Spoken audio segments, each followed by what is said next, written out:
Fog valley के अजीब magnetic field की वजह से क्विन लॉन्ग को ये पता नहीं था कि जैंगी, बिली स्किड और सोल स्लेयर के साथ क्या हुआ। लेकिन एक बात उसको बिल्कुल समझ आ गई थी, अगर जैंगी जिंदा है तो उसके लिए टाइम गेन कर सकता है। अगर जैंगी को कुछ हो गया तो उसके पास गॉड सोर्स पाने की कोई चांस नहीं है, इसीलिए अब उसे एक्शन लेना ही था। जैसे ही बिली स्किड डंजन से बाहर आया, क्विन लॉन्ग ने बिना वक्त गवाए अटैक कर दिया। उसका शार्प क्राई की आवाज ऐसी थी जैसे वेल की चीख और एक बेबी की तेज पुकार के साथ मिल जाए। 10,000 ग्लास एग्जीबिशंस, हजारों ब्राइट बीम्स उसकी एलिगेंट और मैसिव बॉडी से निकले और बिली की तरफ बढ़े। बिली ने ठंडी नजर से देखा और स्लो लगते मूवमेंट में सारे अटैक्स को डॉज कर लिया।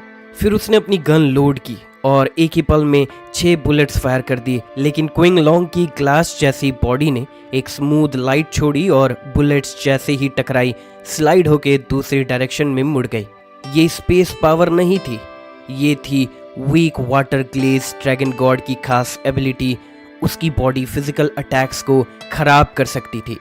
बिली और क्विन लॉन्ग पहले भी ईस्ट चाइना सी में 3 बार टकरा चुके थे। लड़ाइयाँ कभी जानलेवा नहीं हुई, लेकिन बिली अक्सर थोड़ा आगे रहा। फिर भी क्विन लॉन्ग की डिफेंसिव पावर्स ने उसे कभी भारी नुकसान नहीं होने दिया। इस बार भी बिली सोच में पड़ गया, अगर वो क्विन लॉन्ग को मार भी दे और खुद घायल हो जाए तो शायद कोई और प्लेयर उसे खत्म कर दे। स्टार आइलैंड में बाकी लोग भी मौके की ताक में छिपे होंगे। तभी 2 अनजान लोग फॉग वैली के बाहर से दाखिल हुए। क्विन लॉन्ग और बिली ने तुरंत फाइट रोक दी जैसे ही उन्हें देखा। वो जापान के एलियंस थे, सुकुयोमी और कागुत्सुची। बिली ने आंखें सिकुड़कर पूछा, तुम लोग यहाँ क्या कर रहे हो? उसको लगा ये मिड लेवल फाइटर्स हैं जो अब किसी काम के नहीं।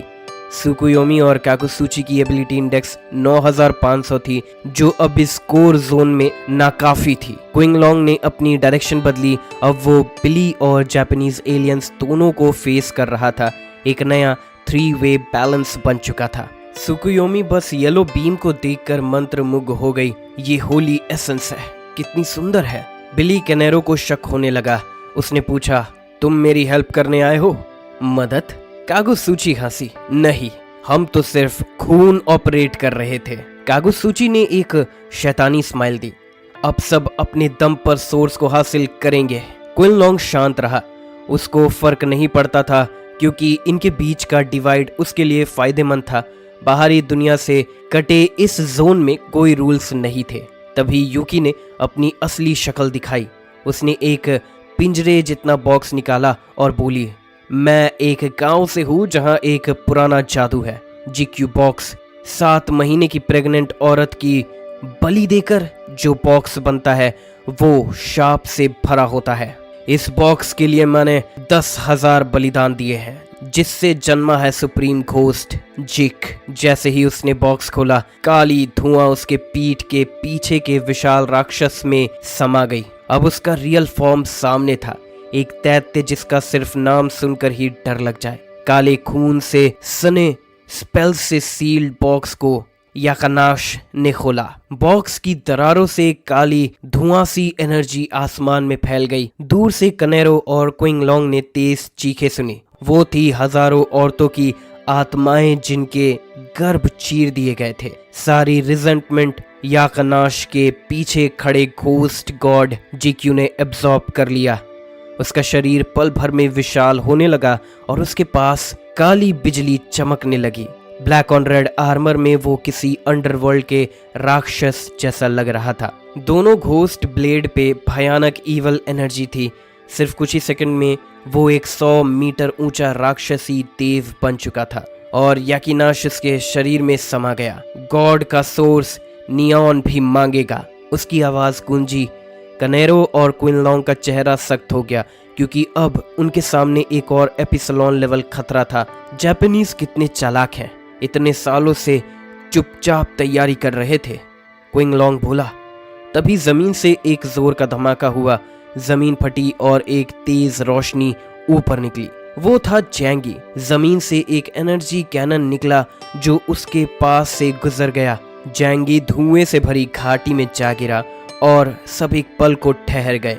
जैंगी ने सबको देखा। जिक्यू, क्विनलॉन्ग और तीनों में एपिसलोन लेवल की एनर्जी साफ महसूस की। तो आखिर सारे डेविल कार्ड्स बाहर आ ही गए, जैंगी बोला नीचे एबिस से निकलती लाइट को देखते हुए।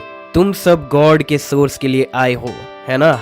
जीक्यू से यकीनाश की ठंडी आवाज आई। हम कोलंबिया के एलाय हैं, पहले जरूरतमंद को बाहर करते हैं। मुझे मारना इतना आसान नहीं, जैंगी बोला। अब क्विनलॉन्ग भी बोल पड़ा, मैं तेज नहीं हूँ, पर कोई मुझे कीड़ा समझे ये हजम नहीं होगा। Weak water glaze dragon god के माथे पे एक तीसरी आंख खुली।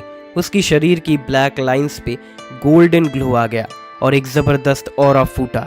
तीसरी एपिसलोन लेवल ताकत। पोस्ट अपोकलिप्टिक दुनिया में हर देश टॉप लेवल म्यूटेंट्स की रिसर्च कर रहा है। कोलंबिया और ईस्ट चाइना सी रीजन भी पीछे नहीं है। क्विनलॉन्ग एक फेल्ड एक्सपेरिमेंट था, लेकिन उसके पास था एपिसलोन एक्सपीरियंस कार्ड।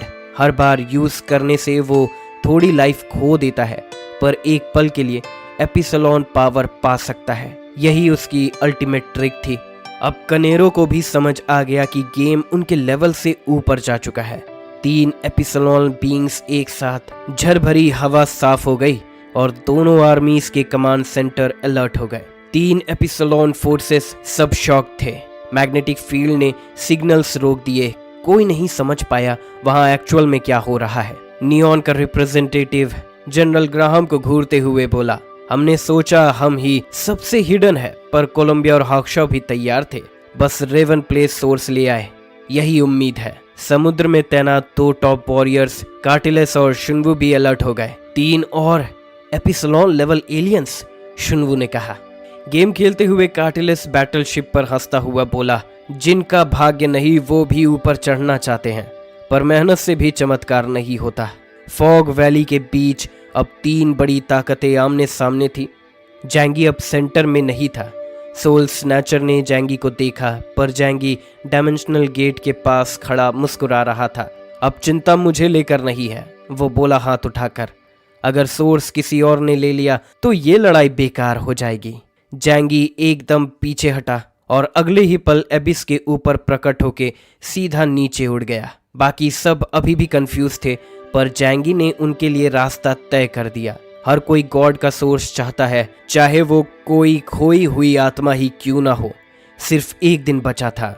वो मरना नहीं चाहता, वो भी कार्टिलस जैसा हीरो ऑफ नेवी बनना चाहता था और अपनी बीवी और बेटी को दोबारा देखना चाहता था। सोल स्लेयर ने एनर्जी कैनन छोड़ा और घोषली सन ने 100 मीटर लंबी तलवार से धरती चीर दी। काली एनर्जी सीधा जैंगी की तरफ गई, पर क्विनलॉन्ग ने अटैक नहीं किया।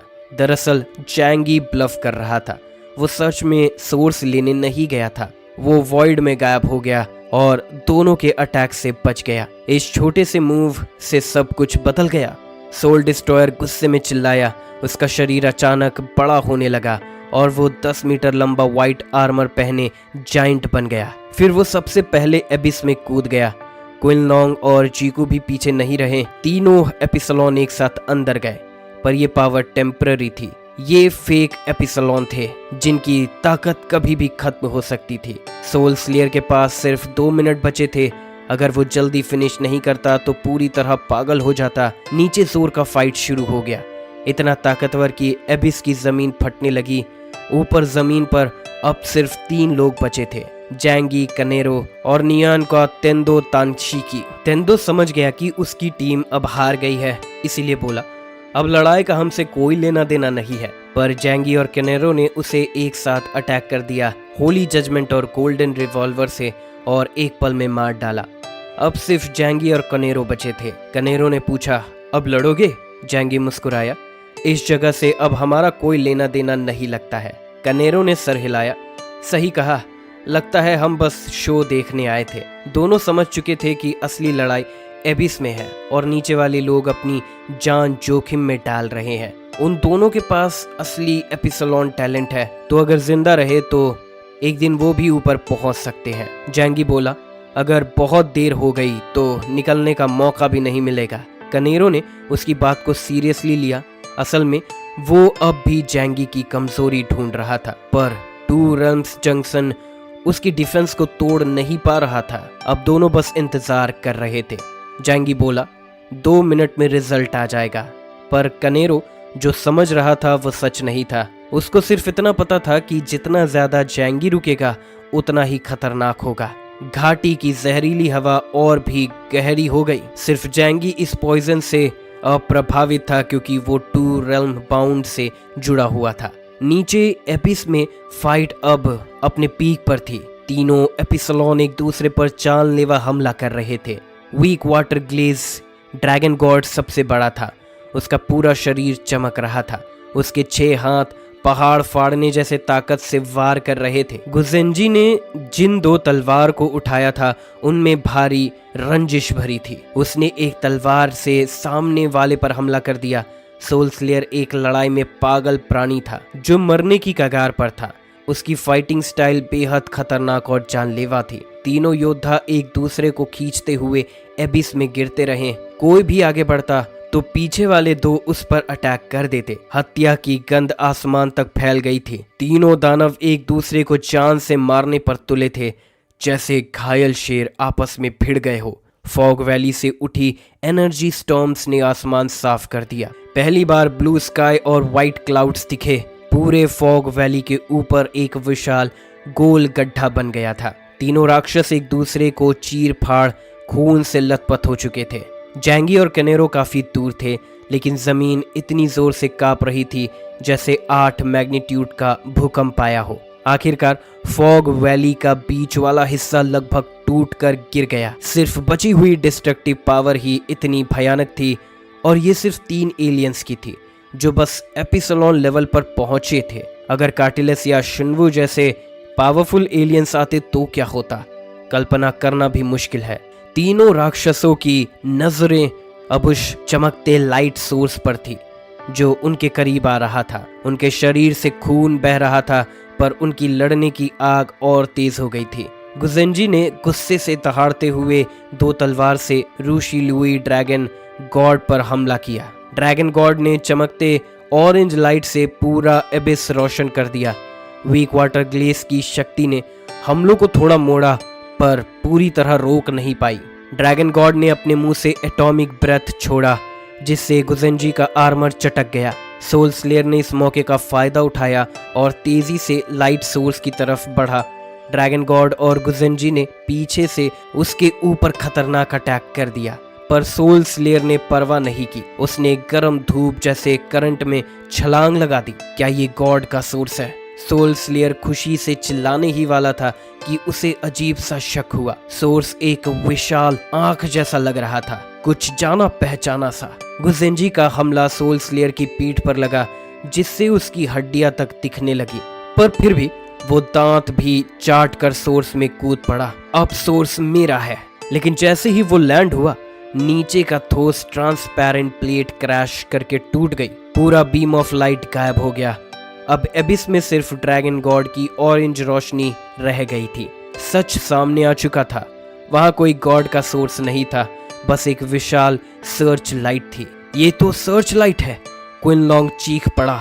याकिनाश और सोल स्लेयर भी सच्चाई समझ गए। इतनी जानलेवा लड़ाई सिर्फ एक धोखा थी। सोल स्लेयर गुस्से से दहाड़ा और सर्च लाइट को चकनाचूर कर दिया, पर सोर्स कहीं नहीं मिला। बस उसकी कुछ फेंट ट्रेसेस हवा में तैर रही थी। क्विनलॉन्ग ने भारी मन से कहा, कोई सोर्स नहीं था, ये सब एक प्लान ट्रैप था ताकि हम एक दूसरे को मार डालें।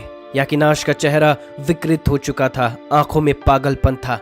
उसने चीख मारी। गुजेंजी के अल्टीमेट वेपन ने उसे भी भारी नुकसान पहुंचाया था। अब सोल स्लेयर भी पूरी तरह पागल हो चुका था। एबिस के नीचे जैसे शैतानों का दरवाजा खुल गया हो। हथियारी हवा आसमान को चीरने लगी थी।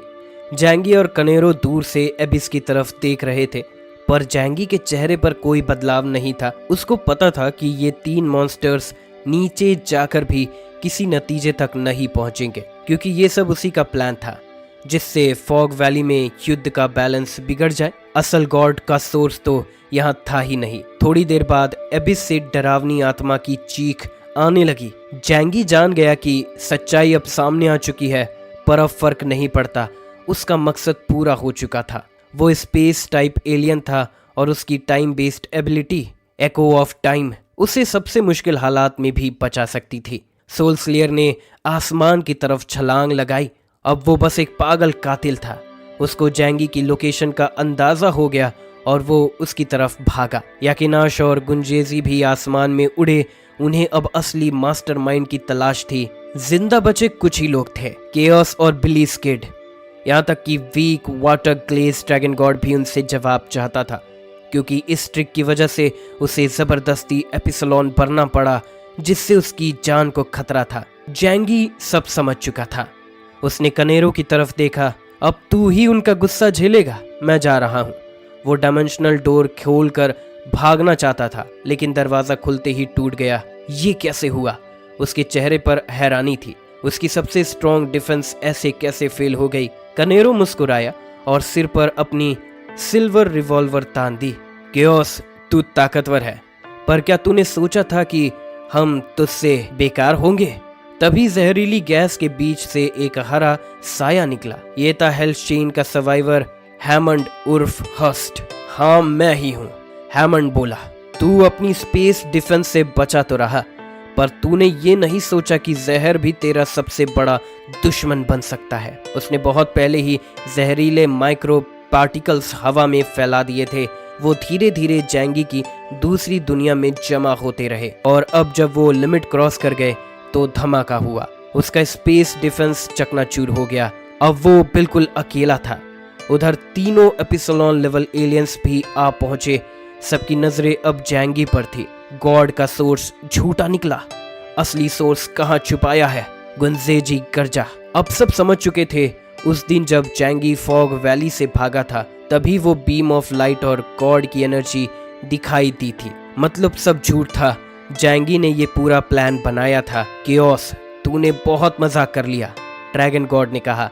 सोल स्लेयर का गुस्सा अब बेकाबू हो गया था। अबे बता, असली होली एसेंस कहाँ है, वरना तुझे दुनिया का सबसे बुरा मौत मिलेगा। अब जैंगी की स्पेस एबिलिटी भी फेल हो चुकी थी।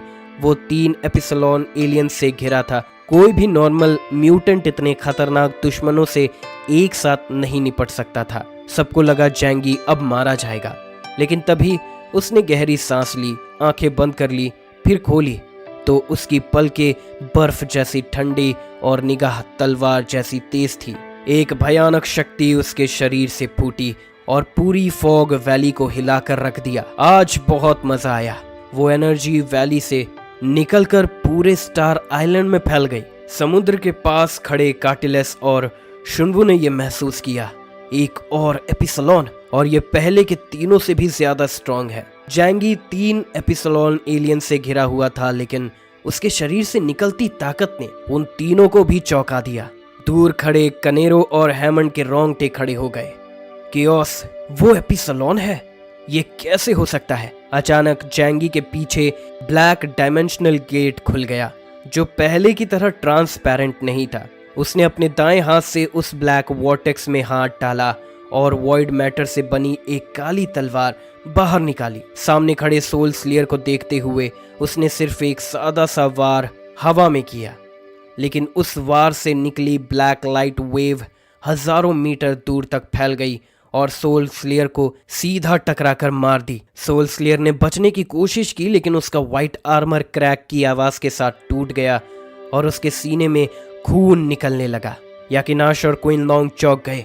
वो जानते थे सोल स्लेयर कितना ताकतवर था, लेकिन जैंगी के एक ही वार से वो गिर गया। कनेरो दूर से जैंगी को देख रहा था। उसकी आंखों में खून उतर आया था। वो यकीन नहीं कर पा रहा था, जिसे वो एक वक्त शिकार समझते थे, वो अब इतनी ताकत पा चुका है। सोर्स ऑफ गॉड, तुझे सोर्स ऑफ गॉड मिल गया, कनेरो चिल्लाया। लेकिन तू तो पूरा टाइम भाग रहा था, तूने एब्जॉर्ब कब किया? केओस बस मुस्कुराया। हाँ, कब मिला? शायद आधा महीना पहले। ये सुनकर सब शॉक्ड हो गए। आधा महीना पहले? तब तो हम आइलैंड पर भी नहीं उतरे थे, हैमंड ने बुदबुदाया। जैंगी ने कंफर्म किया। हाँ, सोर्स ऑफ गॉड उसी समय मेरे पास था। असल में जैंगी तो पहले से ही एपिसलोन था। वो सबको बेवकूफ बना रहा था। 2 देश, बड़ी फोर्सेस आधा महीना तक उस चीज के लिए लड़ती रही जो पहले से उसके पास थी, और जैंगी एक डेल्टा लेवल वॉरियर बनकर सबका शिकार करता रहा। केओस, तू बहुत बड़ा धोखेबाज है, याकिनाश चीखा।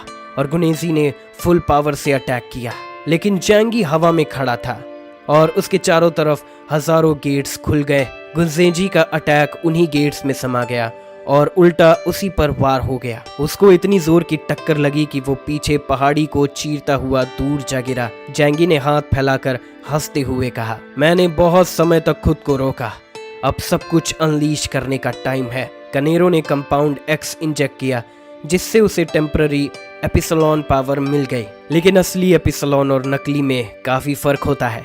ऊपर से सोल, गुनजेजी और ड्रैगन पहले ही थक चुके थे। कनेरो ने अपने 2 रिवॉल्वर से एक गोल्ड और एक सिल्वर बीम फायर की, लेकिन जैंगी के गेट्स ने सब एब्जॉर्ब कर लिया और फिर वही अटैक वापस भेज दिया। लेकिन कनेरो भाग चुका था, हैमंड भी भाग गया। जैंगी ने उन्हें नहीं रोका क्योंकि बाकी 3 दुश्मन अब फिर से उस पर अटैक कर रहे थे। फॉग वैली से बाहर निकलते ही कनेरो और हैमंड ने कमांड सेंटर से कांटेक्ट किया और सब बता दिया। जनरल ग्राहम का दिमाग ये सुनकर ब्लैंक हो गया। क्या जैंगी ने अकेले पूरी प्लानिंग की और 2 देशों की फोर्सेस को बेवकूफ बना दिया? अब कनेरो को बस एक ही उम्मीद थी, कार्टिलस मेरी मदद करो, क्योंकि वो जानता था असली एपिसलॉन से वो कभी नहीं जीत सकता। जनरल ग्राहम इतना गुस्से में था कि कांप रहा था। इस मिशन के बाद वो जरूर बर्खास्त कर दिया जाएगा। थोड़ी सी गड़बड़ ने सबको जोकर बना दिया। कार्टिलस फौरन जाओ और उस केओस को खत्म करो, ग्राहम ने गुस्से में आदेश दिया। फॉग वैली में अचानक उभरी जबरदस्त ताकत और ग्राहम के हुक्म ने आखिरकार कार्टिलस को भी हरकत में ला दिया। सच सामने आ चुका था, सब लोग जैंगी की बिछाई हुई चाल में फंस चुके थे। इतना अपमान कार्टिलस कैसे बर्दाश्त करता? वो शिप के मेन गन से एक टॉप के गोले की तरह जिंगदाओ की तरफ कूद पड़ा। जहाज उसके धमाके से कई मीटर नीचे धंस गया। पानी चारों तरफ उछल गया। उधर जायंट कमांड सेंटर अब तक समझ नहीं पाया था कि वहां क्या हुआ था। एक के बाद एक एपिसलॉन लेवल की ताकत का आना सबको डरा चुका था। आखिरकार वहां क्या चल रहा है? ली तानयांग अब गॉड सोर्स पाने के लिए खुद को भी अनसेफ फील कर रहा था। तभी उन्होंने देखा कि कार्टिलस सीधा जिंगदाओ की तरफ भाग रहा है बिना किसी परमिशन के। क्या कार्टिलस पागल हो गया है? वो सोच रहा था कि शुनवू को भेजकर कोलंबियन नेवी को तबाह कर दे, लेकिन तभी शुनवू ने अचानक अपने हेडफोन्स उतार कर फेंक दिए और बोला, फॉग वैली में कुछ बड़ा हुआ है। तभी ली तानयांग को इंटेलिजेंस टीम से एक नोटिफिकेशन मिला, जनरल ग्राहम डायरेक्ट बात करना चाहता है, कनेक्ट करो, ली ने ठंडी आवाज में कहा। कॉल जुड़ते ही ग्राहम स्क्रीन पर प्रकट हुआ। ग्राहम, तूने एग्रीमेंट तोड़ने की हिम्मत कैसे की? ली ने टेबल पर मुक्का मारते हुए चिल्लाया। ग्राहम ने गहरी आवाज में जवाब दिया, सवाल मुझे नहीं, तुम्हारे अच्छे एलाई से पूछो। उसने पूरा सच बता दिया। केओस ने आधा महीना पहले ही गॉड सोर्स चुरा लिया था और सब बस तमाशा देख रहे थे और सबको बस तमाशा दिखाया। कमांड रूम में सन्नाटा छा गया। इतने बड़े ऑपरेशन के बाद ये सुनना कि सब बेवकूफ बन गए थे किसी के लिए बर्दाश्त करना मुश्किल था। और ग्राहम की बात अभी खत्म नहीं हुई थी। हम जिंगदाओ इसीलिए आए क्योंकि हमें हाक्शाओ कंट्री से एक सीक्रेट इंटेल मिला था। अब साफ हो चुका था, जैंगी ने सबको बेवकूफ बना दिया था। केओस, मैं तुझे नहीं छोड़ूंगा। ली तानयांग गुस्से में टेबल तोड़ने को तैयार था। उसको याद आ गया कि पहले वो जैंगी को दबा चुका था। अब जैंगी एपिसलॉन बन चुका था और बदला जरूर लेगा। ली ने गुस्से में सीतू को घूरा और एक पंच मारा। शीतू कई मीटर दूर जा गिरा और बेहोश हो गया। जनरल ग्राहम ने फिर कहा, शुनवू को लैंड बैटल में मत घसीटो, कार्टिलस को जैंगी से निपटने दो। हम सब एक ही धोखे का शिकार हैं। अब कमांड सेंटर में हर कोई कंफ्यूज था। देशभक्ति से देखे तो एक नया एपिसलॉन अच्छा था, लेकिन ईस्ट चाइना रीजन के हित से देखे तो जैंगी ने सबकी लुतिया डुबा दी थी। तो क्या करे, जैंगी को बचाएं या कार्टिलस को खुली छूट दें? जनरल ग्राहम ने ली की एक्सप्रेशन पढ़ लिए थे। थोड़ी देर में ली तानयांग ने ठंडी आवाज में कहा, इस बार हम इंटरफेयर नहीं करेंगे। उसके दिमाग में बस एक ही प्लान था, अगर जैंगी और कार्टिलस एक दूसरे को तबाह कर दे तो ईस्ट चाइना सी रीजन को फायदा होगा। किसी भी हाल में ली जैंगी की मदद नहीं करने वाला था। ली तानयांग ने तय कर लिया, कार्टिलस को जैंगी का पीछा करने देना है। वो किसी भी हालत में शुनवू को मदद करने नहीं देगा। शुनवू कुछ देर सोचता रहा। जैंगी का चालाकी भरा बर्ताव उसने पसंद नहीं आया, लेकिन ईस्ट चाइना सी रीजन ने भी पहले जैंगी को धोखा दिया था। असल में शुनवू जैंगी का सम्मान इसीलिए कर रहा था क्योंकि अब जैंगी भी एपिसलोन लेवल का बन चुका था। बाकी पुराने साथी जैसे पायू, पाइजी, शाजी, शुनवू की नज़रों में उनकी खास अहमियत नहीं थी। उसके लिए खुद का जिंदा रहना सबसे बड़ी चीज थी। स्टार आइलैंड पर जैंगी, कनेरो और हैमॉन्ड का पीछा करने नहीं भागा क्योंकि कुछ बाकी एपिसलोन उसे घूर रहे थे। क्विनलॉन्ग और गुंजेजी घायल हालत में थे, लेकिन कोई भी जैंगी पर अटैक करने की हिम्मत नहीं कर रहा था। जैंगी ने नजदीक खड़े क्विनलॉन्ग को देखा और मुस्कुराते हुए पूछा, क्या तुम मुझसे लड़ना चाहते हो? क्विनलॉन्ग ने एक पल चुप रहकर कहा, अब समझ आया कि इतनी तैयारी के बावजूद कोलंबियन नेवी ने हमें पकड़ क्यों लिया। केओस, शुरू से सारी जानकारी तूने लीक की थी, है ना? जैंगी ने मुस्कुराकर हामी भरी। क्विनलॉन्ग गुस्से से बोला, तूने सबका इस्तेमाल किया, कितनों की जान चली गई। जैंगी ने बोर होके कहा, ओ प्लीज मुझे लेक्चर मत दो, जाने गई तो गई, मुझे क्या लेना देना। जब तुम लोगों ने मुझे हथकड़ी पहनाकर कंपाउंड नंबर 3 के साथ पकड़ लिया था तब तो बड़ा न्याय प्रिय नहीं बन रहे थे। साफ बात है, जिसके पास ताकत है वही रूल करता है। क्विनलॉन्ग गुस्सा पी गया क्योंकि उसे पता था जैंगी से लड़ना बेवकूफ़ी होगी।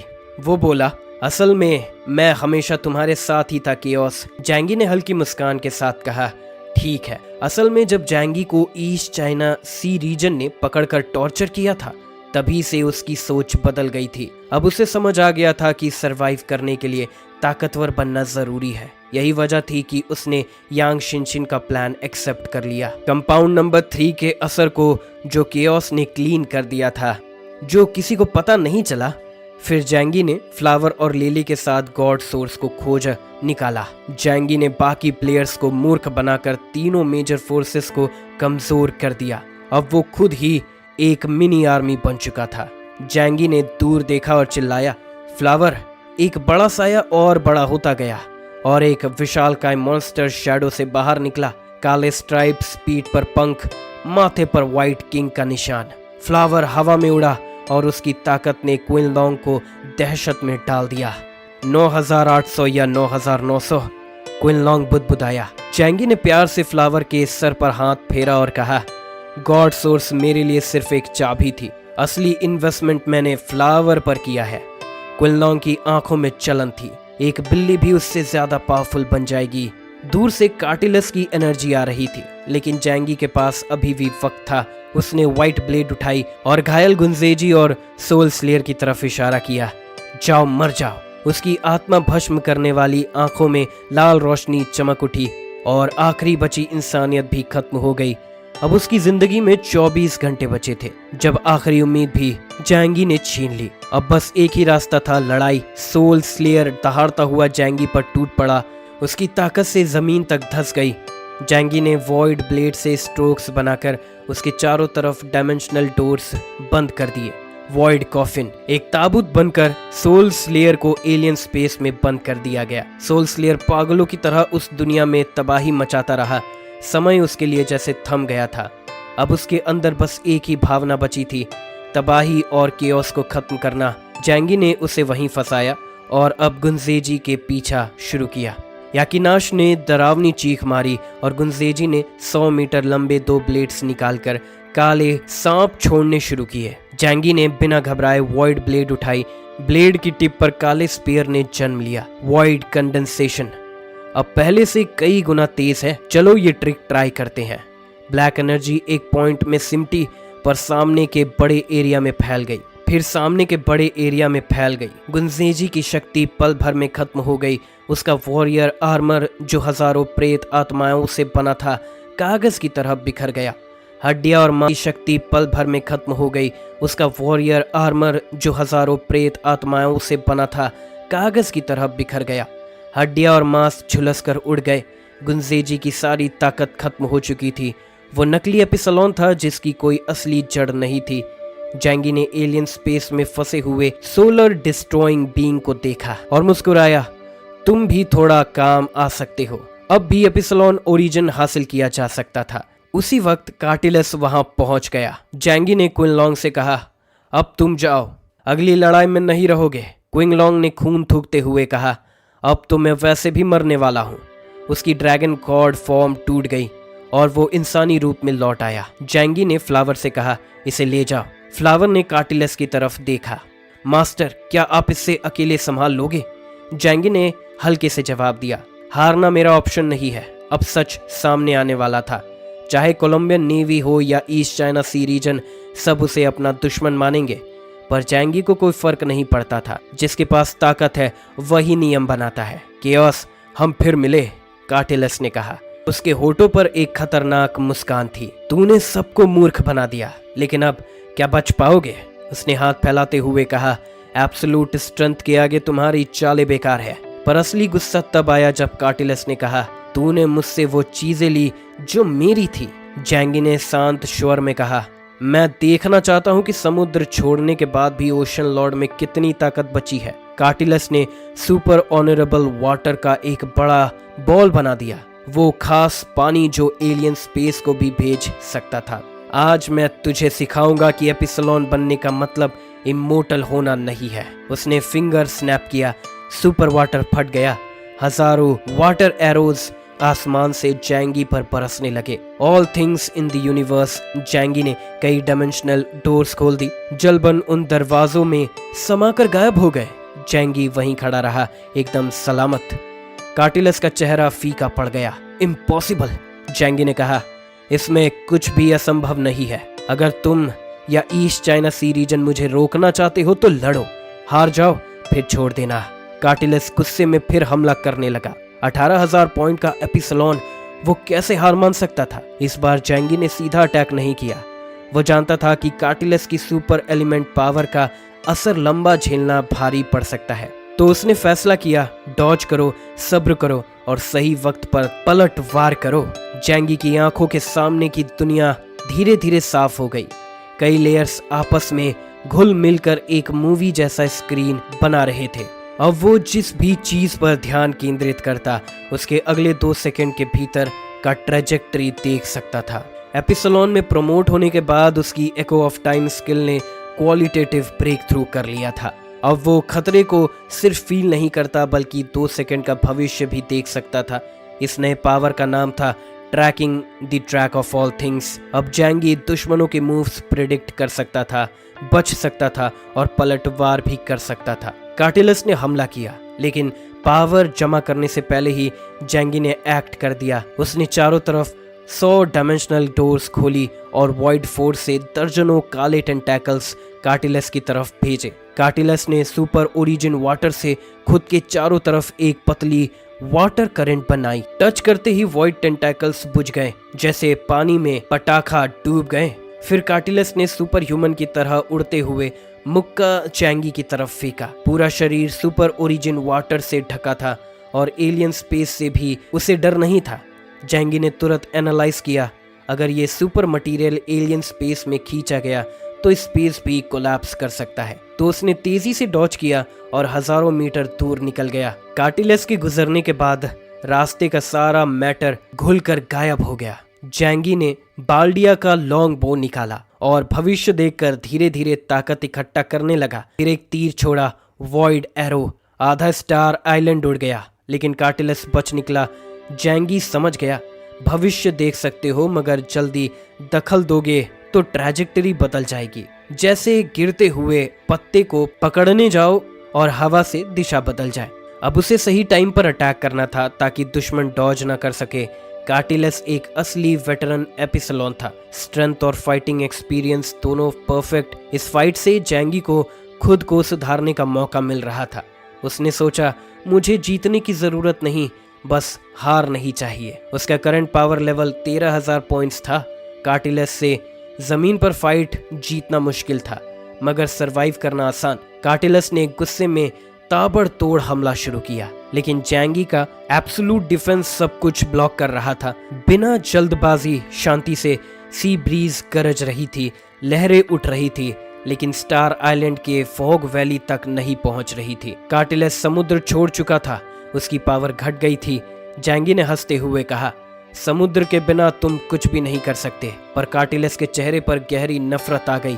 उसने गुस्से में जमीन पर पंच मारा जिससे धरती फट गई और अंडरग्राउंड वाटर ऊपर फूट पड़ा। लेकिन जैंगी फिर मुस्कुराया। ग्राउंड वाटर तुरंत बर्फ बन गया। समुद्र जैसे मजबूत नहीं था। कार्टिलस ने गुस्से में एक लंबा आइस स्पाइक उठाकर फेंका। जैंगी ने अपनी दाहिनी आंख से स्पेस डिस्टॉर्शन क्रिएट किया। गॉड डिस्ट्रॉय आइस स्पाइक पल भर में बिखर कर चमकती बर्फ बन गया। कार्टिलस ने सुपर ओरिजिन वाटर से अटैक जारी रखा, लेकिन जैंगी ट्रैकिंग ऑफ ऑल थिंग्स से उसकी हर मूवमेंट पहले ही देख लेता और बच जाता।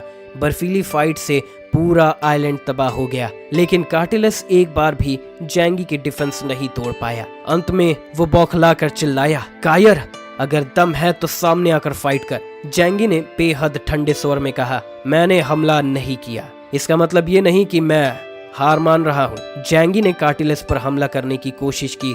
उसकी वॉइड पावर लगातार बढ़ रही थी, लेकिन कार्टिलस की एबिलिटी इंडेक्स उससे काफी ज्यादा थी।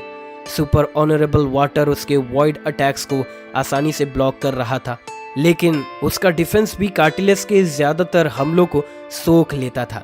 अगर नहीं सोखता तो ट्रैकिंग ऑफ ऑल थिंग्स से जैंगी पहले ही डॉज कर लेता। टाइम और स्पेस की डुअल सिस्टम एबिलिटी उसे लगभग इनविंसिबल बना रही थी। जैसे जैसे उसकी असली ताकत खुल रही थी, उसका एडवांटेज और बढ़ता जा रहा था। जैंगी ने शांति से कहा, कार्टिलस रुक जाओ, तुम मुझे मार नहीं सकते। लड़ाई बढ़ाने का कोई फायदा नहीं। मत भूलो ईस्ट चाइना सी रीजन भी मौके का इंतजार कर रहा है। जैंगी की बात पर कार्टिलस ने अनजाने में किनारे की तरफ देखा। समुद्र में ईस्ट चाइना सी के लोग अलर्ट पर थे और जैंगी जल्दी मारा जाता तो वो गुस्सा निकालते, लेकिन अब हालात मुश्किल थे। अगर ज्यादा टाइम वेस्ट होता तो खुद कार्टिलस को खतरा हो सकता था। वो कोई प्रीपेक्चुअल मोशन मशीन नहीं था। जैंगी ने हल्की हंसी के साथ कहा, मैंने शिल्वू से डील कर ली थी। पहले मैं तुम्हारी एनर्जी खत्म करूंगा, फिर हम दोनों मिलकर तुम्हें खत्म कर देंगे। कार्टिलस का चेहरा और भी सख्त हो गया। उसका शक था कि जैंगी ब्लफ कर रहा है, लेकिन रिस्क नहीं ले सकता। कायर, कार्टिलस चिल्लाया, तुम अपने टर्टल शेल में छुपकर खुद को सेफ समझते हो। मैं तुम्हें नहीं मार सकता, लेकिन तुम्हारे करीबियों को तो मार सकता हूँ। जैंगी का दिल एक पल के लिए धड़कन मिस कर गया। उसको हेवनली सी सिटी के अपने साथियों की याद आई। अगर कार्टिलस हमला करता तो शेल्टर ज्यादा देर टिक नहीं पाता, पर जैंगी जल्द ही शांत हो गया। उसने ठंडे स्वर में कहा, बहुत अच्छा, अगर तुम बेस कैंप छोड़ोगे तो मैं डायरेक्टली ओशन फ्लड के जनरल्स को मार डालूंगा। हीट वेपन्स मुझे नहीं रोक सकते, लेकिन मैं उन्हें मिनटों में साफ कर सकता हूँ। चलो फिर देखे कौन हार मानता है। कार्टिलस का चेहरा जम गया। वो जानता था कि जैंगी को नॉर्मल लॉजिक से नहीं समझा जा सकता। अगर बेस कैंप खतरे में पड़ा तो उसका खुद का भी सब कुछ खत्म हो सकता था। वो अकेला ताकतवर रह जाएगा, लेकिन बेसलेस जलहाट में कार्टिलस ने उंगली से जैंगी की तरफ इशारा किया, तुम, लेकिन फिर चुप हो गया। जैंगी को धमकी देना बेकार था। उसे अब एहसास हो गया था कि जैंगी भी उसी की तरह सिर्फ खुद से प्यार करता है। अगर साथी मर भी गए तो जैंगी टूटेगा नहीं, बल्कि और ज्यादा पागल होकर बदला लेगा। अचानक कार्टिलस ने हिंसक हमले फिर से शुरू कर दिए। जैंगी ने चमकती आंखों से अटैक डॉज किया और समझ गया ये अपनी एनर्जी जला रहा है।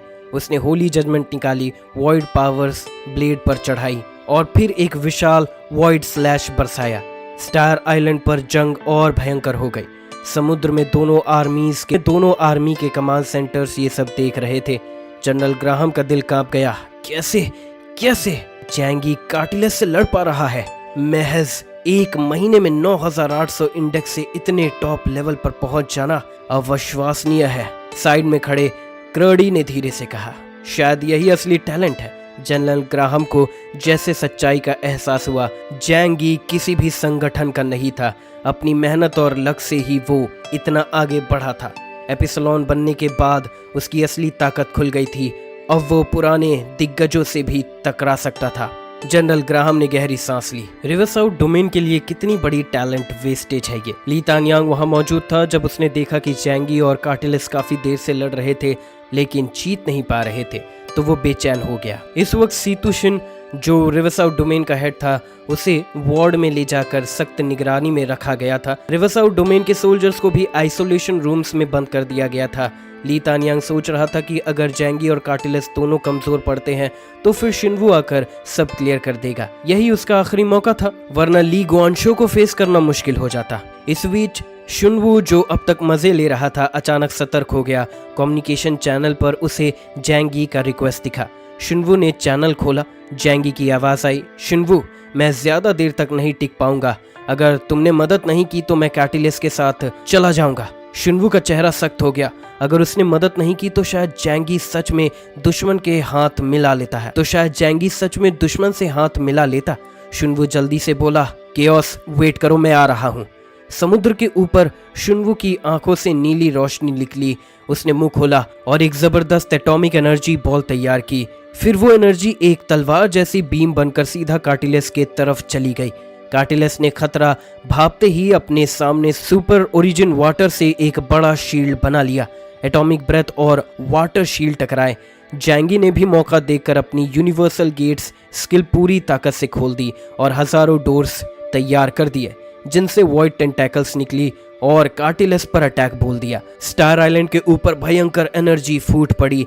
भयंकर गर्म हवा और एक विशाल मशरूम क्लाउड हजारों मील तक जहर भरे धुआं और बर्फ को उड़ा दिया। शहर के बड़े हिस्से तबाह हो गए। ये पहली बार था कि 3 बड़े एपिसलोन लेवल वॉरियर्स एक साथ लड़ रहे थे और उनकी तबाही लगभग God of death of love जैसी थी। सभी लोग सहम कर रह गए। ली तानियांग गुस्से से चिल्लाया, शुनवू तुमने जल्दी हमला क्यों किया? कार्टिलेस को पहले क्यों नहीं निपटने दिया?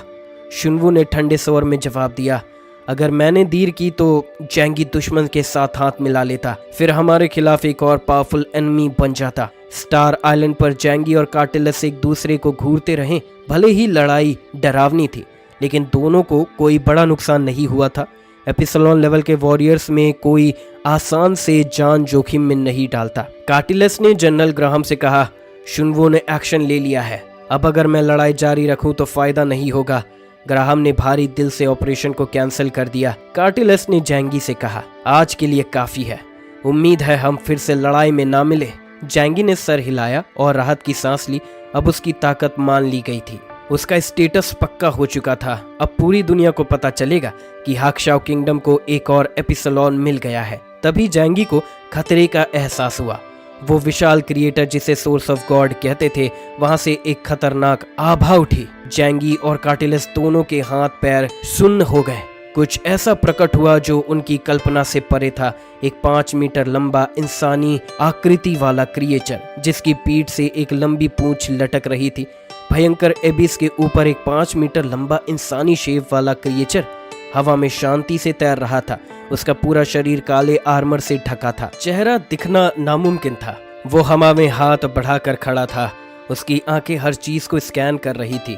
जैंगी, कार्टिलेस, शुनवू और दोनों रीजन्स की फ्लीट सब उसकी नजर में थी। बिना कुछ किए उसकी मौजूदगी से ठंडक फैल रही थी। जैंगी ने घबराकर शुनवू से पूछा, ये मॉन्स्टर अचानक कहां से आया? तुम्हें ईस्ट चाइना सी रीजन में इसका पता नहीं चला?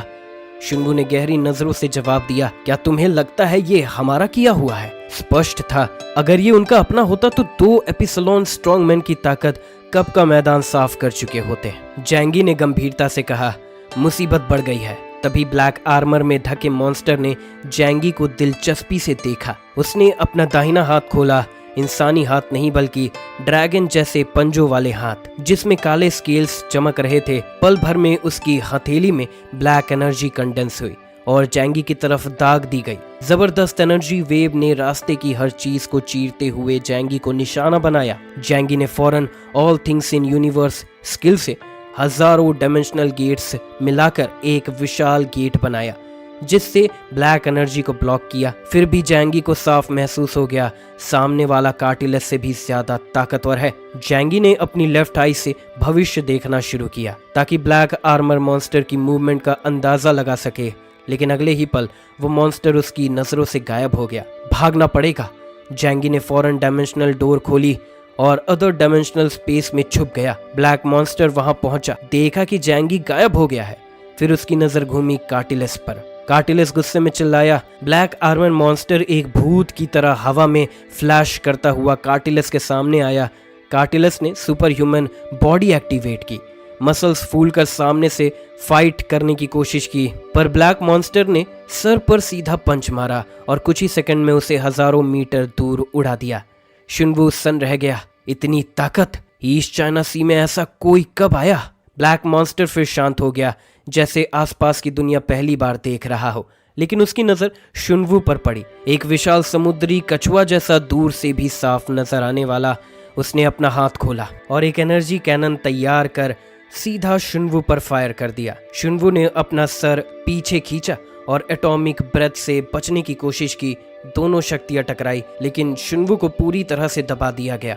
ब्लैक मॉन्स्टर का अटैक शुनवू के शेल से टकराया, उसे समुद्र में कई बार पलटकर गिरा दिया। अंदर मौजूद लोग भी बुरी तरह गिर पड़े। ये कौन सा मॉन्स्टर है? इसकी स्ट्रेंथ तो 20,000 पॉइंट से भी ज्यादा लग रही है। उसी वक्त जैंगी डायमेंशनल स्पेस से निकला। उसने एक पल भी बर्बाद नहीं किया और चिल्लाया। फ्लावर, जो पहले से स्टार आइलैंड पहुंच चुका था, तेजी से जैंगी के पास आया। जैंगी ने अपने डायमेंशनल गेट्स फैलाए और उड़ने की तैयारी कर ली। ब्लैक मॉन्स्टर ने सर टेढ़ा किया। उसे जैंगी की स्पेस स्किल से परेशानी हो रही थी। तभी जैंगी ने ऑल थिंग्स ट्रैक्स एक्टिवेट किया और देखा ब्लैक मॉन्स्टर के आर्मर से हजारों काली चेन्स निकली और चारों तरफ फैल गई। सभी रास्तों को बंद कर दिया। जैंगी दंग रह गया। पहली बार ऐसा हुआ था जब उसकी स्पेस स्किल भी फंस गई थी। जैंगी के पास स्पेस और टाइम दोनों की एबिलिटीज थी, इसीलिए उसने अपोनेंट के प्रेडिक्शन को भी पहले ही प्रिडिक्ट कर लिया था और तुरंत अपना मूवमेंट डायरेक्शन बदल दिया। पर जैसे ही वो भाग रहा था, ब्लैक आर्मर्ड मॉन्स्टर के आर्मर से हजारों काली चेन्स निकलकर उसी तरफ दौड़ पड़ी। सबसे हैरानी की बात ये थी कि वो सिर्फ जैंगी पर नहीं बल्कि कार्टिलस, शुनवू और पूरी जायंट फ्लीट फोर्सेस पर एक साथ अटैक कर रहे थे। ये तो हमें शिकार समझ रहा है। जैंगी ने अपने आसपास 2 रेल्म्स ब्रेकिंग बॉन्ड डिफेंस बनाया। अब वो सिर्फ 2 डायमेंशनल गेट्स का यूज नहीं कर रहा था बल्कि 77 डायमंड शेप्ड वाले गेट से एक पूरा स्पेरिकल शील्ड बन रहा था। चेन्स ने उसकी स्पेस को चीरते हुए अटैक किया, पर शुक्र था कि मेन अटैक जैंगी पर फोकस नहीं था। कार्टिलस और शुनवू भी मुसीबत में फंस गए थे। दोनों अपनी पूरी स्ट्रेंथ से डिफेंस कर रहे थे। स्टार आइलैंड के ऊपर कार्टिलस की super origin water powerfully explode हो गई और शुनवू का जायंट बॉडी गायरोस्कोप की तरह घूमते हुए वेव्स मचा रहा था। जॉइंट फोर्सेस के कुछ शिप्स चेन अटैक से तुरंत टूट गए। जनरल ग्राहम ने फुल फायर पावर से मॉन्स्टर पर फायर करने का ऑर्डर दिया, पर फिर भी कुछ शिप्स बटर की तरह कट गए। ब्लैक आर्मर्ड मॉन्स्टर ने कुछ शिप्स को उठाकर आसानी से फॉग वैली एबिस की तरफ खींच लिया।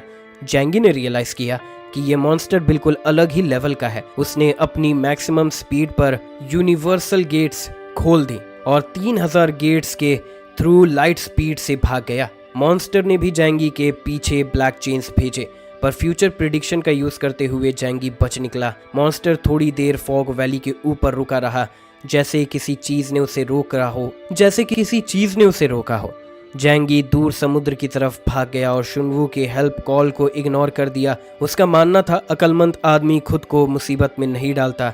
शुनवू और कार्टिलस वही अटैक झेलते रहे।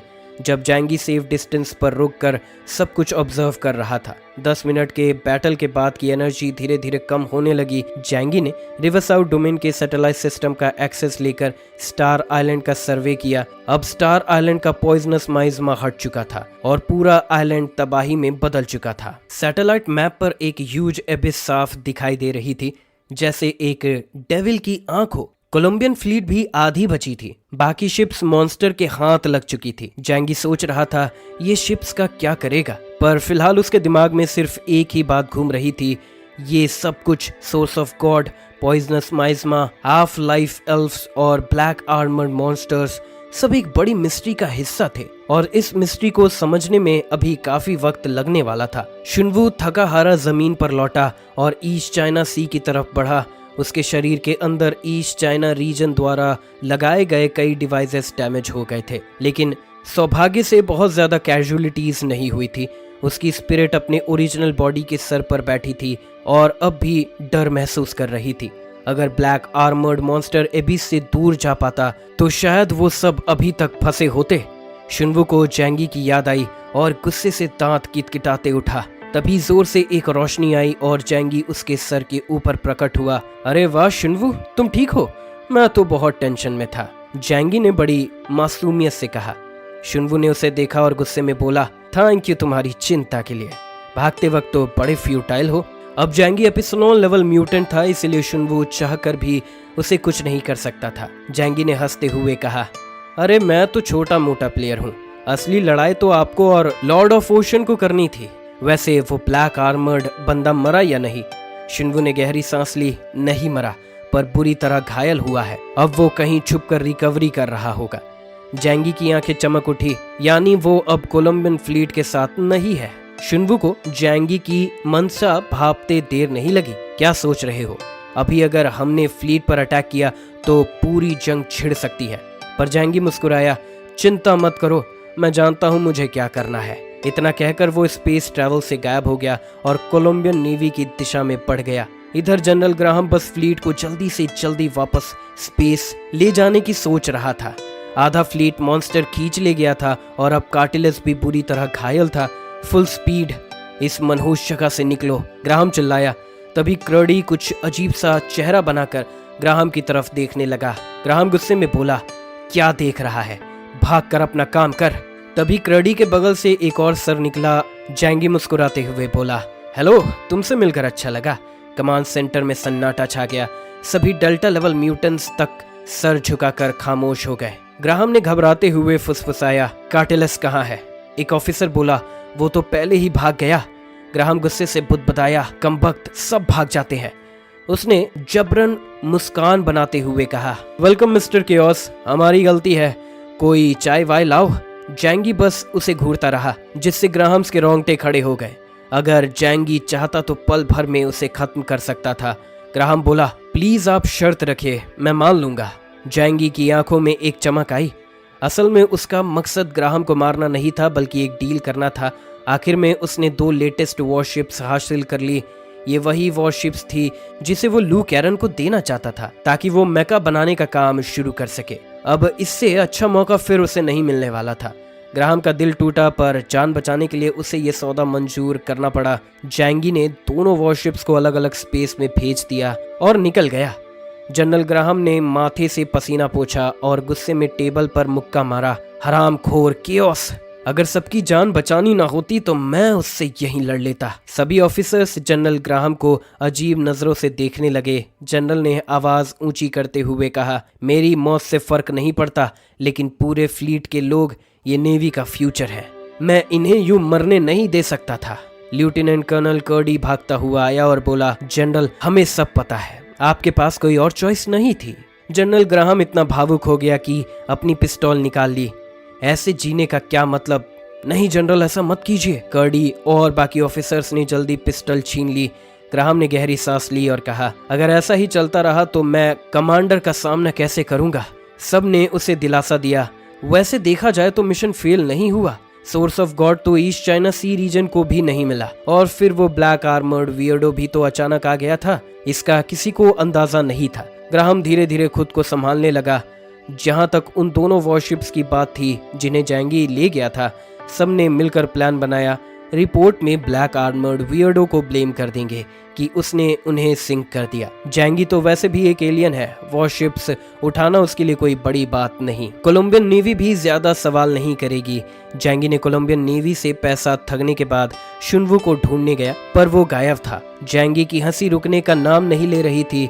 उसे पता था ली तानियांग और शुनवू डर के मारे भाग चुके होंगे, पर जैंगी परेशान नहीं था। उसके पास उन दोनों का लिवरेज था। उसने सीधा ली तानियांग से कांटेक्ट किया। इतना जल्दी क्यों भाग गए? कुनलॉन्ग बुरी तरह से इंजर्ड है, जल्दी वापस आओ वरना मर जाएगा। असल में कुनलॉन्ग की हालत सच में सीरियस थी। जैंगी ने बस उसकी जान कुछ वक्त के लिए बचाई थी। बिना सही इलाज के वो मर जाता। ली तानियांग के माथे पर पसीना आ गया। अगर कुनलॉन्ग भी मर गया तो ईस्ट चाइना सी रीजन की हालत और खराब हो जाती। खुद ली तानियांग को भी कोर्ट मार्शल का सामना करना पड़ता। ली तानियांग ने दांत बींचते हुए कहा, जैंगी तू बहुत घटिया है, पर ठीक है, कुनलॉन्ग को वापस लेना ही होगा।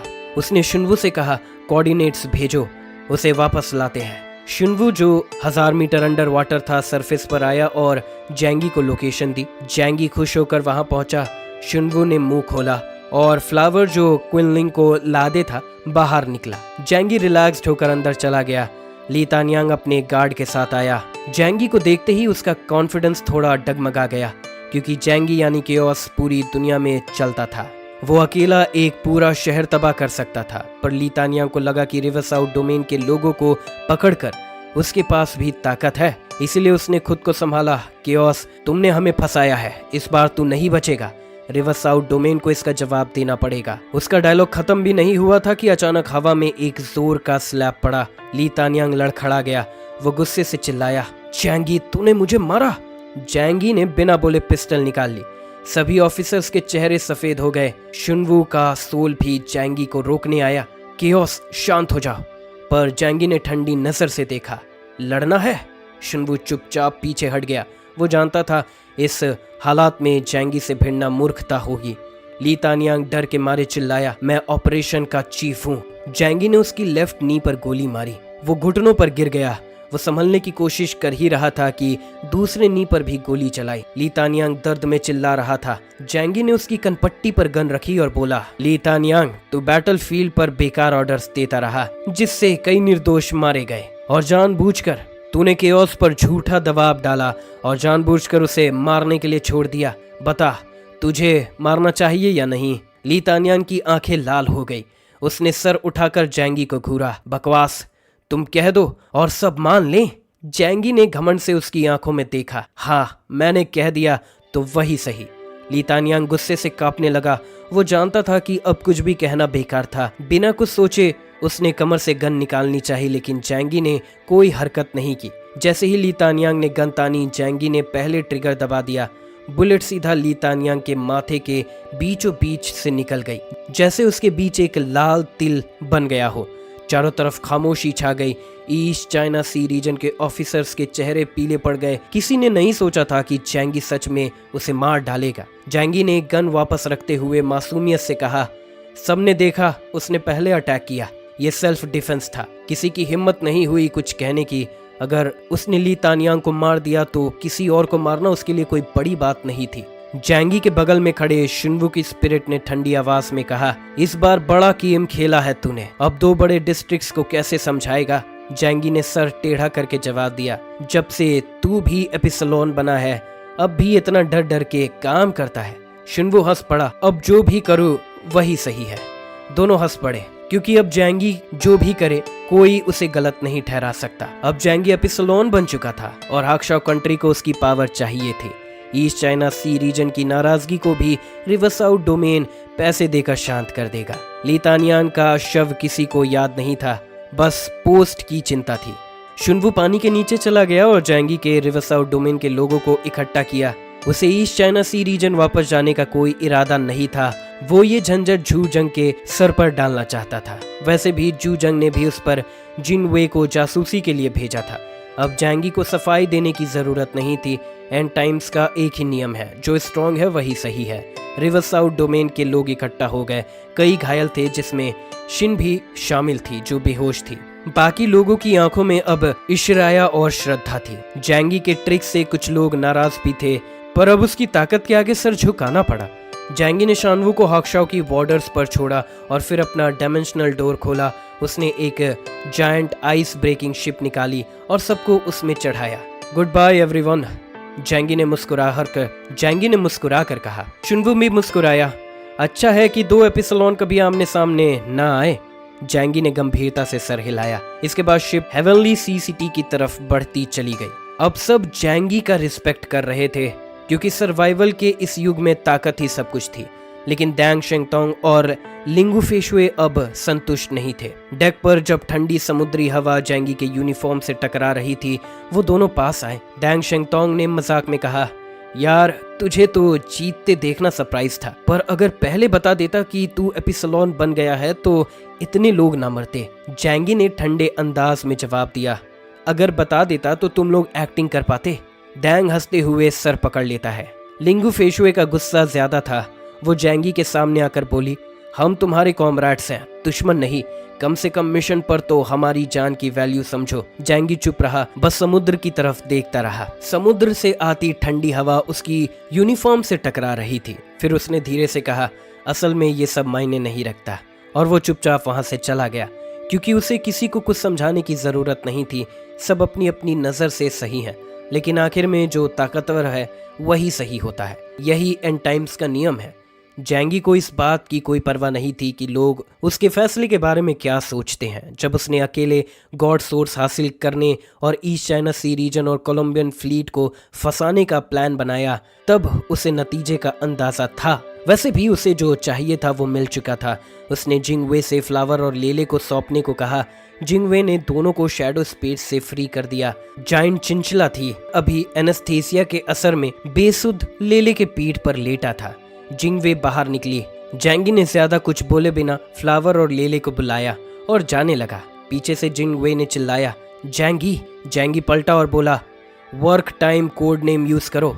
कितनी बार कहा है कोड नेम केओस। पर जिंगवे ने धीरे से कहा, अब वर्किंग टाइम नहीं है।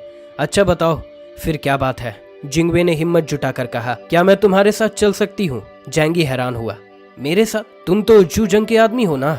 जिंगवे ने समझाया, मैं बस एक टेस्ट सब्जेक्ट हूँ।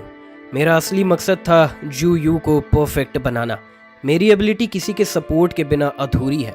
तुम्हारे साथ मैं ज्यादा स्टेबल रहूंगी। जैंगी को समझ आ गया, अगर जू यू युआन कोंगे की क्लोन थी तो जिंगवे की पावर्स भी उससे रिलेटेड थी। और अब जिंगवे को अंदाजा हो चुका था कि उसे एक दिन जू यू की परफेक्शन के लिए कुर्बान कर दिया जाएगा। जैंगी मुस्कुराया, लेकिन मैं तुम्हें क्यों एक्सेप्ट करूं? मेरे पास तुम्हारी एबिलिटी से बेहतर पावर्स है, और सबसे जरूरी, मैं नहीं जानता कि तुम लॉयल रहोगी भी या नहीं। जिंगवे ने आखिरी कोशिश करते हुए कहा, मेरी शैडो में जिंदा चीजें स्टोर हो सकती है। जैंगी ने सोचा, फिर बिना जवाब दिए वहां से चला गया। जिंगवे उदास होकर उसे जाते देखती रही। थोड़ी देर बाद ब्लैक यूनिफॉर्म्स में छुपे नाइट क्रो स्क्वाड के लोग सामने आए। ये सभी शैडो एबिलिटी वाले थे, लेकिन जिंगवे के मुकाबले कमजोर वर्जन थे। कैप्टन, रिपोर्ट बना दे, एक नाइट क्रो ने कहा। जिंगवे ने सीरियसली ऑर्डर दिया, सभी इंफॉर्मेशन कलेक्ट करो। सीन शिफ्ट होता है blizzard city, river south domain. Night crow की रिपोर्ट पढ़ने के बाद जू जंग चुपचाप बैठा रहा। वो खिड़की के पास आकर खड़ा हो गया। बाहर बर्फ गिर रही थी।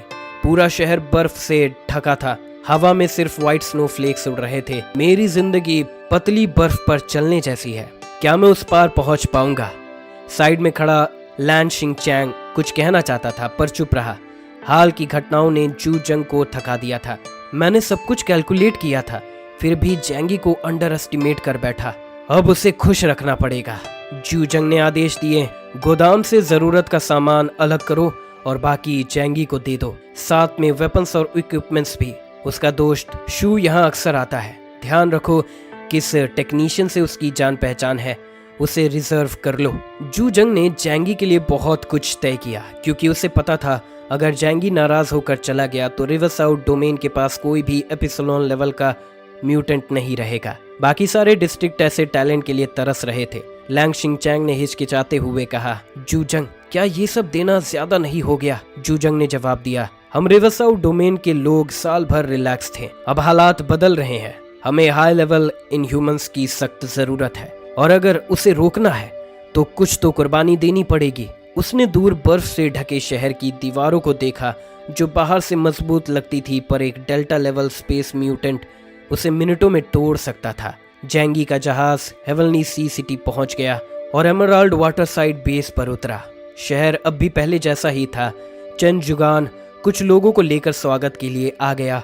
जैंगी ने उसे बोला, एक गाड़ी का इंतजाम करो, इन्हें ज्याओ में शब्वे स्टेशन छोड़ आओ। चेन जुगान थोड़ा चौंका, पर फिर चुपचाप गाड़ी भिजवा दी। उसको लगा ये सब बड़े बड़े लोग हैं जिनका स्वागत करना पड़ेगा, लेकिन ये तो बस गुजर रहे थे। डैंग शेंगतोंग ने जैंगी से पूछा, तुम हमारे साथ वापस नहीं चलोगे? जैंगी ने हल्की हंसी के साथ कहा, अगर मैं अब लौटा तो बहुतों की नींद उड़ जाएगी। तुम लोग जाओ, सब कुछ अपने सीनियर्स को रिपोर्ट कर देना, मैं बाद में आऊँगा। असल में जैंगी खुद भी जू जंग से मिलना चाहता था।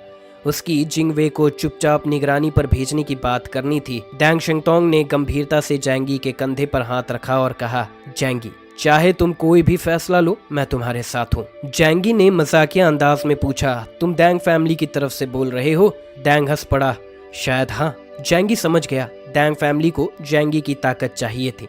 ब्लिजर्ड सिटी में अब जैंगी का साथ पाने वाला सबसे ताकतवर बन सकता था। जैंगी ने हल्की से सर हिलाया और बात वहीं खत्म कर दी। चेन जुगान ने सभी को मेट्रो स्टेशन भेजने का इंतजाम कर दिया। अब जैंगी बस घर लौटकर आराम करना चाहता था। यांग मी की बनाई कॉफी पीना और जोकीर की गोद में लेटना। बेस से निकलते वक्त जैंगी की नजर कुछ जाने पहचाने चेहरों पर पड़ी। लू दुहाई, रोंगली और युगांग, वो मछुआरे जो उसने यांगलू आइलैंड से बचा कर लाया था, अब वो एमराल्ड वाटरसाइड बेस के गार्ड्स बन चुके थे। हेवनली सीसिटी की कम जनसंख्या को देखते हुए ये जल्दी से ऊपर आ गए थे। जैंगी ने मुस्कुराते हुए उन्हें बुलाया। तीनों दौड़ते हुए आए और बड़े सम्मान से बोले, मिस्टर जैंग। जैंगी ने एलियन स्पेस से सिगरेट निकाली। जिंगलिंग्स 12 ब्यूटीज खुद के लिए एक जलाकर बाकी आधी डिब्बी लू दुहाई को दे दी। आजकल सिगरेट एक लग्जरी बन चुकी है। जैंगी ने पूछा, यहाँ की जिंदगी कैसी लग रही है? लू दुहाई ने कहा, बहुत अच्छी है सर, यांगलू आइलैंड से तो लाख गुना बेहतर। जैंगी ने कहा, अच्छा है, मेहनत करो, अपनी जिंदगी खुद बनानी होगी।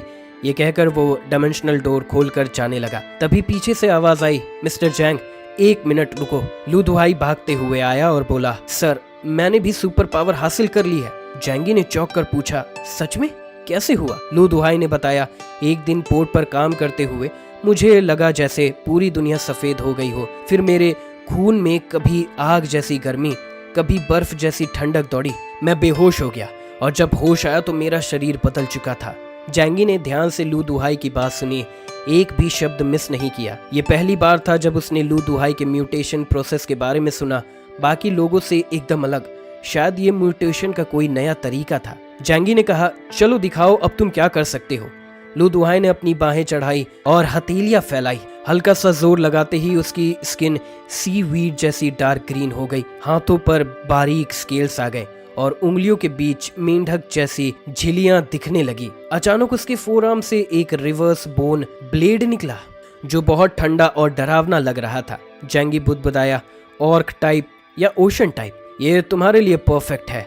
फिर उसने पूछा, क्या किसी और को इसके बारे में पता है? लू दुहाई ने घबरा कर कहा, ऊपर वालों और बॉस चेन को पता चल गया था। जैंगी ने कुछ सोचा, फिर बोला, तुम तीनों मेरे साथ चलो। लू दुहाई बहुत खुश हुआ। हेवनली सी सिटी में आगे बढ़ने का ये बेस्ट मौका था। यस मिस्टर जैंग, लेकिन पहले बॉस चेन को रिपोर्ट करना पड़ेगा। जैंगी ने गार्ड को बुलाया और कहा, चेन जुगान को बोल देना मैंने इन्हें साथ ले लिया है। गार्ड ने सर हिलाया, जी मिस्टर जैंग। फिर जैंगी ने डायमेंशनल डोर खोला और फ्लावर और लेले के साथ अंदर चला गया। लू दुहाई और उसके भाई जल्दी जल्दी उसके पीछे हो लिए। गेट पार करते ही वो हजारों मीटर दूर पहुंच गए। वैसे पहले भी देख चुके थे, पर हर बार ये मिरेकल देखकर दंग रह जाते थे। कुछ देर बाद जैंगी उन्हें अपने पुराने शेल्टर में ले आया। सबने उसका वेलकम किया, पर ये 3 नए चेहरे देखकर थोड़े हैरान भी हुए। जोकीर ने पूछा, ये तो वही फिशरमैन है ना आइलैंड वाले? तीनों ने झुककर सबको नमस्ते किया। जैंगी हंसा और बोला, इनके लिए दूसरा रूम रेडी करो। यांगमी, गर्म पानी और कुछ फ्रूट्स और केक्स ले आओ। यांगमी मुस्कुराते हुए उन्हें नेक्स्ट रूम में ले गई। अंदर जाकर तीनों सोफा पर आधे अधूरे बैठे, डरे हुए कि कहीं कुछ गलत न कर दे। बड़ी सी विंडो से बाहर का बर्फीला नजारा दिख रहा था। लू दुहाई ने आह भरते हुए कहा, यही असली जिंदगी है। रोंगली और युगांग बोले, काश हम भी मिस्टर जैंग के साथ रह पाते। लू दुहाई सीरियस हो गया, मिस्टर जैंग कोई आम आदमी नहीं है, वो तो गॉड जैसे हैं। युगांग ने हिम्मत दी, भाई लू, अब तुम भी एक्स्ट्रा ऑर्डिनरी बन चुके हो, शायद मौका मिल जाए। लू दुहाई ने गहरी सांस ली, बस इतना चाहता हूँ कि जैंगी मुझे नोटिस करे, तभी हमारी किस्मत बदलेगी। तभी बाहर के दरवाजा खुलने की आवाज आई। यांगमी ने चाय, फ्रूट प्लेट और केक्स रखे। तीनों के मुंह में पानी आ गया, पर फिर भी शराफत से बैठे रहे। यांगमी मुस्कुराई, झिझको मत, जो मन है खा लो। उसके जाते ही तीनों टूट पड़े खाने पर। असली फल और केक उनके लिए किसी सपने से कम नहीं था। दूसरी तरफ जैंगी फ्लावर और लेले के साथ वापस आया। महिलाओं का ध्यान खिंच गया एक विशाल तोतरो जैसे जानवर पर। यांग शिनशिन ने जैंगी से पूछा, भैया ये प्यारा सा गिफ्ट लाए हो हमारे लिए? वो तोतरो अब भी डर से वू की आवाज कर रहा था, पर बहुत कमजोर था। कंपाउंड नंबर 3 और एनेस्थेटिक का असर था। अब ये हफ्ते भर के लिए बेहोश रहेगा। जैंगी ने कॉफी का एक सिप लिया और बोला, ये मैंने स्टार आइलैंड से पकड़ा है, रिसर्च के लिए लाया हूँ। फिर जोकीर से कहा, खीर, इसका ब्लड सैंपल लो, देखो ये किस प्रजाति का है। जोकीर ने सर हिलाया, ठीक है। यांग शिनशिन जैंगी से चिपक गई और बोली, भैया इस बार स्टार आइलैंड पे धमाल करके आए हो ना? हालांकि बाहर वालों को जैंगी के एपिसलोन प्रमोशन का पता नहीं था, पर उसके परिवार को सब कुछ मालूम था। अगर ऐसा ना होता तो परिवार वाले उसे सिर्फ फ्लावर और लिली के साथ स्टार आइलैंड जैसे खतरनाक मिशन पर अकेले जाने कैसे देते। जब जैंगी ने सबके सामने सच बताया था तो उसके चेहरे पर एक शरारती मुस्कान थी। हाँ, उस वक्त सबके एक्सप्रेशन बहुत फनी थे। अंकल यू ने थोड़ी चिंता जताई, पर इससे ईस्ट चाइना सी के सारे फोर्सेस को नाराज कर दिया है। जैंगी ने बेफिक्री से कॉफी पीकर बोला, हेट करते रहो, जब मैं अच्छा बनता था तब भी कोई थैंकफुल नहीं था। आखिर इस एंड टाइम में ताकत ही सब कुछ है। अब जब वो एपिसलोन लेवल का म्यूटेंट बन चुका है, कौन उसे चैलेंज करेगा। फैटी शू ने थाई पर थपकी मारी। बॉस अब वर्ल्ड के टॉप पावरफुल लोगों में से एक हैं। जैंगी मुस्कुराया लेकिन बोला, अकेले स्ट्रेंथ से सब प्रॉब्लम सॉल्व नहीं होते। फिर उसने सोचा, वैसे तुम दोनों की क्या प्रोग्रेस है। स्टार आइलैंड से उसे 2 डिवाइन सोर्स मिले थे, प्योर एनर्जी जो लाइफ डायमेंशन को इवॉल्व कर सकती थी। एक उसने खुद यूज किया था और एक फ्लावर को दिया। बचा हुआ सोर्स उसने फैमिली में बांट दिया। अंकल यू और फैटी शू ने खुशी से जवाब दिया, हम सक्सेसफुल हो गए बॉस। जैंगी की आंखों में चमक आ गई। सोर्स ऑफ गॉड सच में लोअर लेवल इन ह्यूमंस को भी ब्रेक थ्रू दिलवा सकता था। तो अब तुम लोग भी सिम्बोसिस की पावर फील कर रहे हो? दोनों ने सर हिलाया। अब वो डेल्टा लेवल इन ह्यूमंस बन चुके थे। अंकल यू ने शर्माते हुए कहा, पर टैलेंट लिमिटेड है, तुमसे बहुत पीछे हूँ। फैटी शू ने भी शर्मा कर बोला, फिर भी अब हम डेल्टा लेवल पर हैं, बहुत इंप्रेसिव लगता है। जैंगी ने सोफा पर रिलैक्स करते हुए सोचा, थोड़ी सी भी स्ट्रेंथ बढ़ने से फ्यूचर में ये लोग शेल्टर को बचाने में मदद कर सकते हैं। इधर किचन में यांगमी और जोहाई में शानदार डिनर रेडी कर रही थी। घर का काम औरतें कर रही थी और लड़ाई बाहर मर्द लड़ रहे थे। सब अपनी अपनी रिस्पॉन्सिबिलिटीज निभा रहे थे। यांग शिनशिन और लू कैरन ने जैंगी से स्टार आइलैंड एडवेंचर की कहानी सुनने की जिद की। जैंगी मुस्कुराया, खाने के वक्त सब कुछ सुनाऊंगा, और हाँ कैरन, तुम्हारे लिए गिफ्ट भी लाया हूँ। लू कैरन की आंखें चमक उठी, मेरे लिए गिफ्ट? जैंगी शेल्टर से बाहर गया और एलियन स्पेस से 2 विशाल वॉरशिप्स निकाले जो आकर यार्ड में रुक गए। सब लोग दंग रह गए। ये कोलंबियन नेवी से मांगे हैं, शायद वर्ल्ड के सबसे एडवांस्ड वॉरशिप्स। लू कैरन का चेहरा खुशी से गुलाबी हो गया। वो दौड़कर जैंगी से चिपक गई और उसके गाल पर किस कर दिया। यांग शिनशिन और जोकीर भी शॉक हो गई, पर समझ रहे थे छोटी लू कैरन का दिल धीरे धीरे जैंगी की तरफ झुक रहा था। संभलते हुए कैरन ने शर्माकर कहा, बस बहुत एक्साइटेड हो गई। थैंक यू भाई। जैंगी हंसा, भाई ने जो वादा किया था वो पूरा किया, अब जल्दी से अपना काम कंप्लीट करो। कैरन ने जोश से मुट्ठी बींच ली और बोला, हाँ भाई, बहुत जल्दी कंप्लीट करूंगी। जैंगी ने अंकल यू से कहा, मटेरियल्स की कटिंग और ट्रांसपोर्ट आप संभाल लो। अंकल यू हंसकर बोला, बात भी करनी पड़ेगी क्या, ये मेरा ही काम है। 2 एडवांस वॉरशिप्स शेल्टर के सामने खड़ी थी। जैंगी ने सबको वापस रूम में भेज दिया, पर जोकीर, यांग शिनशिन और लियांग यू ने जब देखा कि बाकी सबके पास गिफ्ट्स हैं तो उनके दिल में थोड़ा नाराजगी थी। भले ही उन्होंने कुछ नहीं कहा। ये देखकर जैंगी मुस्कुराया और बोला, मैं हर किसी के लिए गिफ्ट लाया हूँ और ये बहुत वैल्यूएबल है। सबकी नजरें चमक उठी। यांग मी ने भी अपना किचन नाइफ नीचे रख दिया। जैंगी ने समझाया, सोर्स ऑफ गॉड के अलावा आइलैंड पर एक और प्योर एनर्जी सब्सटेंस भी मिला। फिर उसने एलियन स्पेस से एक ट्रांसपेरेंट जार निकाला जिनमें सोर्स एल्फ्स बंद थे। इनका यूज करके पावर बढ़ाई जा सकती है। जैंगी ने कहा, मैं इन्हें सबकी एबिलिटी के हिसाब से बांटूंगा। ये सुन के सब लोग सुपर एक्साइटेड हो गए। लेले भी अपना एल्फ लेके रूम में उछलने लगा। लियांग यू, यांग शिनशिन और जोकीर को सबसे ज्यादा सोर्स एल्फ्स मिले। जैसे ही सबने एल्फ्स पकड़े, उन्हें अपने अंदर एक एनर्जी का थ्रॉव फील हुआ। लियांग यू ने थोड़ी घबराहट से पूछा, ये बहुत कीमती होंगे ना? जैंगी ने कूल स्टाइल में जवाब दिया, कैप्टन लेवल एलियंस के लिए ये कॉमन है, हमारे लिए तो अब ये इतना इफेक्टिव नहीं है। लियांग यू ने सच्चे दिल से थैंक यू कहा। जैंगी हंसा और बोला, थैंक यू बोलने के साथ साथ मेहनत भी करनी होगी ताकि फ्यूचर में कोई भी चैलेंज आए तो तुम रेडी रहो। अब अंकल यू और फैटी शू भी डेल्टा लेवल म्यूटेंट्स बन चुके थे। लियांग यू को लेकर जैंगी के काफ़ी एक्सपेक्टेशंस थे, वो उसकी राइट हैंड बन सकती थी। यांग शिनशिन एक जीनियस थी जिनकी रूल बेस्ड एबिलिटी बहुत पोटेंशियल रखती थी। जोकीर की मेडिकल स्किल भी बहुत क्रिटिकल थी। यांग मी द क्वार्टर मास्टर, उसे भी कुछ खास दिया गया लेकिन बाकी लोगों से थोड़ा कम। आंट जोहाई में नॉन म्यूटेंट थी, इसीलिए उसके लिए कुछ स्पेशल अरेंजमेंट्स अंकल यू ने संभाले। जैंगी ने धीरे से अंकल यू से कहा, आंट जो के लिए ओपनली कुछ नहीं देना पर सीक्रेटली एक गिफ्ट जरूर देना। अंकल यू ने शर्माते हुए हाँ में सर हिलाया। दूर से जो हाइमे भी थोड़ा शर्मा गई। सबको खुश देखकर जैंगी के दिल में एक वार्म फीलिंग आ गई। अब उसे अच्छी तरह समझ आ गया था, बाहर की दुनिया में किसी पर फुल ट्रस्ट नहीं किया जा सकता था, चाहे वो जू जेंग हो या बाली चैंकिंग। अपने खुद का स्ट्रॉन्ग ग्रुप बनाना जरूरी था। तभी जो कीर ने पूछा, वो 3 लोग कौन हैं जो आप लाए हो? जैंगी ने बिना हिचकिचाए जवाब दिया, लू दुहाई अब म्यूटेट हो गया है, मैं उसे स्टडी करने के लिए लाया हूँ। फिर उसने सीरियसली कहा, मुझे लगता है चेन जुगान का पोस्ट अब बदल देना चाहिए। यांग शिनशिन मुस्कुराई, क्योंकि अब उसकी स्ट्रेंथ काफी नहीं है। सही कहा ना? जैंगी ने सर हिलाया, एग्जैक्टली। फ्यूचर में थ्रेट सी से आएंगे, इसीलिए हमें कोस्टल डिफेंस स्ट्रॉन्ग करनी होगी। एक गामा लेवल इनह्यूमन, उस पर अब भरोसा नहीं किया जा सकता। जैंगी ने अपना प्लान बताया, न्यू कमर्स को प्रमोट करना पड़ेगा। लू दुहाई ब्रेव और स्मार्ट है, अगर उसकी स्ट्रेंथ थोड़ी और बढ़ी तो उसे ट्रेन किया जा सकता है। समुद्र में रहते हुए लू दुहाई ने अपनी समझदारी और हिम्मत से सबको चौंका दिया। उसने अपने तरीकों से जहाज पर स्टोवेस का अलायंस हरा दिया।